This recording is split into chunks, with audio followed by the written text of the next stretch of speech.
అందరికీ నమస్కారం. నేను మీ కిషోరెడ్డి. అనుకోకుండా విజయవాడ వచ్చాను. విజయవాడ నుంచి అమరావతిలో నిర్మాణం ఎలా జరుగుతుంది అంటే ఇక్కడ ఏదైనా కార్యకలాపాలు నిర్వహిస్తున్నారా, లేకపోతే కొంతమంది యూట్యూబర్స్ చెప్తున్నట్టుగా ఏమీ లేదు ఇక్కడ అనేది ఏమన్నా వాస్తవం అనేది తెలుసుకోవడానికి అమరావతికి వచ్చాను. ఒక్కడనే వచ్చాను. జస్ట్ మీకు సింపుల్గా చూపించేస్తాను, మీకే అర్థమవుతుంది. ఇక మిగతా విషయాలన్నీ వీడియో చూస్తూ మాట్లాడుకుందాం.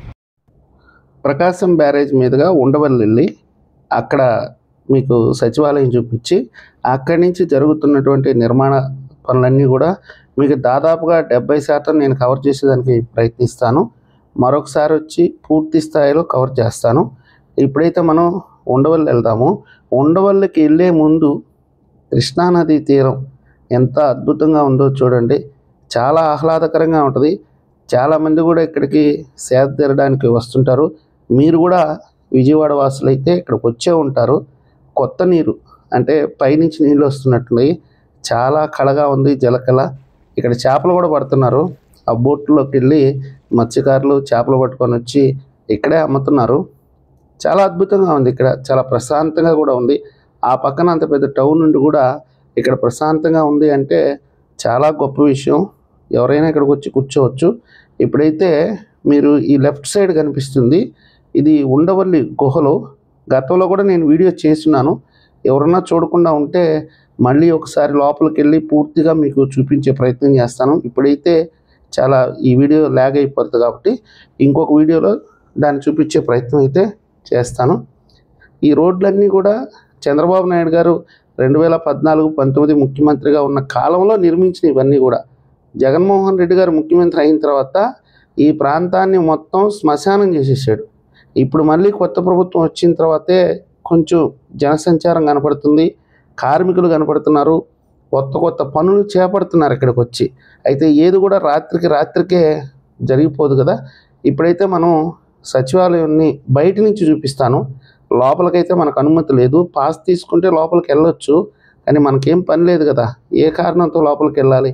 కాబట్టి ఏంటంటే మీకు చూచాయిగా ఎవరన్నా ఇప్పటివరకు చూడకుండా ఉంటే వాళ్ళకు కొంత అవగాహన కోసంగా చూపించే ప్రయత్నం చేస్తాను. దగ్గర దాకా వెళ్ళి కారులో నుంచి కాబట్టి మీకు పూర్తిగా కూడా కనిపించకపోవచ్చు. ఇది సచివాలయము. దీనికి లెఫ్ట్ సైడ్ ఉంటుంది శాసన మండలి, లోపల శాసనసభ ఉంటుంది. ఇప్పుడు మనం ఇక్కడి నుంచి నేరుగా హైకోర్టుకి వెళ్దాము.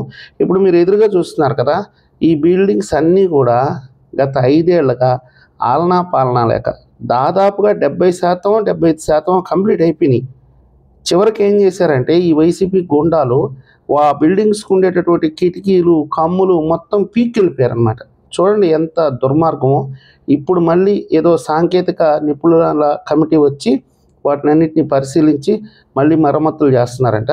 ఈ లెఫ్ట్ సైడ్ చూస్తున్నారు కదా, ఇవన్నీ కూడా జడ్జిలకి కేటాయించినటువంటి ఇల్లు. వాటిని కూడా మరమ్మతులు చేస్తున్నారు. కార్మికులు వచ్చున్నారు.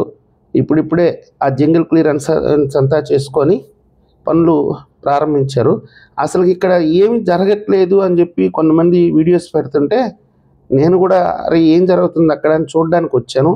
మీకు కూడా చూపించే ప్రయత్నం చేస్తున్నాను. కార్మికుల షెడ్లు అవన్నీ కూడా చాలామంది వచ్చున్నారు. కార్మికులు, మిషనరీస్ వచ్చున్నాయి. అంటే ఇప్పుడైతే ప్రైమరీ అంటే ప్రాథమిక స్థాయి యంత్రాలు మొత్తం అక్కడ కనిపిస్తున్నాయి మనకి. ముందు గ్రౌండ్ క్లియరెన్స్ అయిన తర్వాత భారీ యంత్రాలు వచ్చి 24 గంటలు పనులు జరిగే అవకాశం అయితే ఉంది. చూస్తున్నారు కదా, జంగిల్ క్లియరెన్స్ చేస్తున్నారు, గ్రౌండ్ క్లియర్ చేస్తున్నారు, అంటే ఎర్త్ వర్క్ చేస్తారు మొత్తం. ఇది కాంట్రాక్టర్లకి అయితే అవగాహనకు వస్తుంది. మనలాంటి వాళ్ళకి పెద్ద అవగాహన ఉండదు కాబట్టి నాకు తెలిసింది ఏదో చెప్తున్నాను. హైకోర్టు చూపిస్తాను ఇప్పుడు. ఇది కూడా ఎందుకు చెప్తున్నానంటే ఎవరన్నా ఇప్పటివరకు చూడకపోతే బయట నుంచి చూపించే ప్రయత్నం చేస్తాను. అసలు వైఎస్ఆర్సీపీ వాళ్ళు చెప్పేది ఏంది, ఇక్కడ నీళ్లు ఉన్నాయి, పడవలు వేసుకొని వెళ్ళాలి అని. అది లెఫ్ట్ సైడ్ కనిపించేది హైకోర్టు బిల్డింగు. మనకు లోపల ప్రవేశం లేదు, బయట నుంచి చూడాల్సిందే. ఇక్కడ అన్న క్యాంటీన్ కూడా ఉంది. చాలామంది వచ్చినారు కోర్టుకి. చాలా కోలాహలంగా ఉంది ఇక్కడ.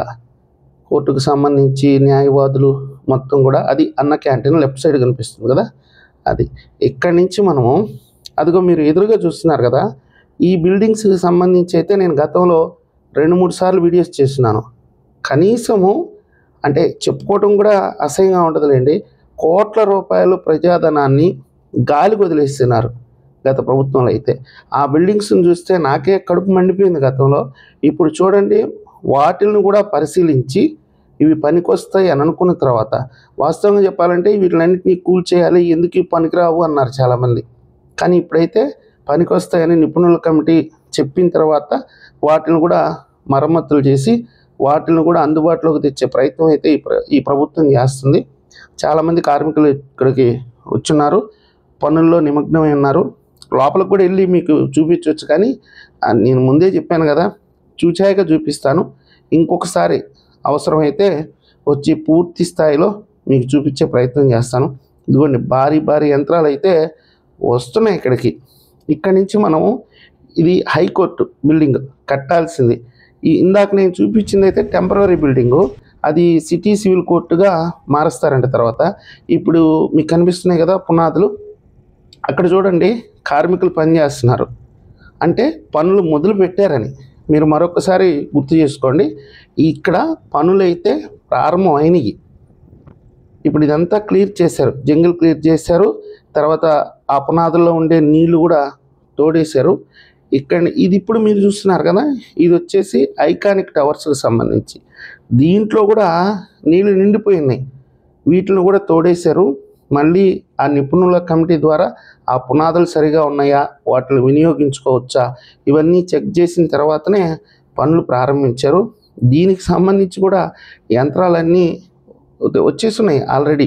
అంటే ఇంకొక నెల రోజుల్లో పనులైతే ముమ్మరంగా జరిగే అవకాశం అయితే ఉంది. దీనికి సంబంధించినటువంటి మెటీరియల్ మొత్తం తోలుతున్నారు. అక్కడ చూడండి, మొత్తం క్లియర్ చేస్తూ ఉన్నారు. ఇప్పుడు మీరు ఎదురుగా చూడండి, అక్కడ కూడా ఒక ప్రొక్లైనర్ వర్క్ చేస్తుంది. ఎందుకని, అనుకూలం అదంతా చుట్టుపక్కలంతా క్లియర్ చేస్తే చూడండి, ఇసుకంతా అక్కడికి తోలు పెట్టుకున్నారు. చిన్న చిన్న యంత్రాలన్నీ అక్కడికి వచ్చేస్తున్నాయి. ఇంకా బ్యాచింగ్ ప్లాంట్లు, అంటే ఈ సిమెంటు కంకర ఇసుక కలుపుతారు కదా, ఇట్లాంటి మిషనరీస్ అన్నీ కూడా కొత్త ఏర్పాటు చేసుకున్నారు. గతంలో ఏర్పాటు చేసినవన్నీ కూడా ఈ 5 ఏళ్ల కాలంగా తుప్పుపెట్టిపోయినాయి.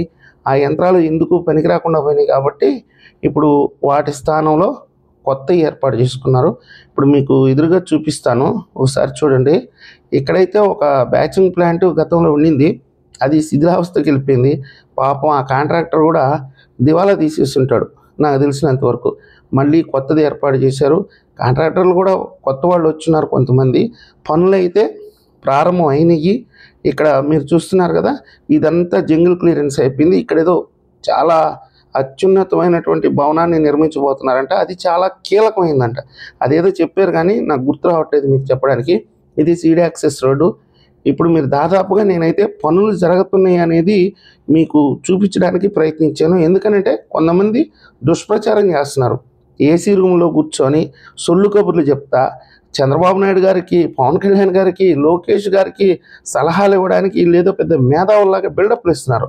బయట ప్రపంచానికి రావాలి, ఇలా ప్రజలకి చూపించే ప్రయత్నం చేయాలి. దయచేసి మీకు వాస్తవాలు కావాలి అనుకుంటే నా ఛానల్ సబ్స్క్రైబ్ చేయండి, 10 మందికి షేర్ చేయండి, లైక్ చేయండి. మీ వంతుగా నాకు సపోర్ట్ చేస్తారని మరీ విజ్ఞప్తి చేస్తున్నాను. ధన్యవాదాలు.